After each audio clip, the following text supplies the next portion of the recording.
সরকার দীর্ঘ 15টি বছর আমাদের উপরে জুলুম, অত্যাচার, নির্যাতন, নিপীড়ন চালিয়েছে।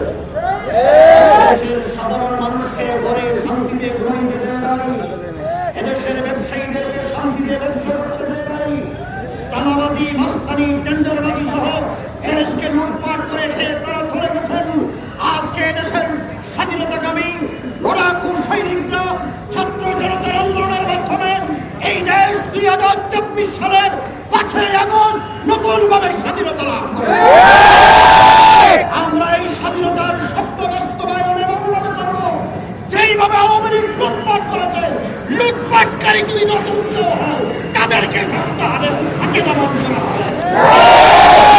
ভাইদের বলবো, আমরা শান্তি চাই, সমাজে প্রত্যেকটা নাগরিক শান্তিতে ঘুমাইতে চাই।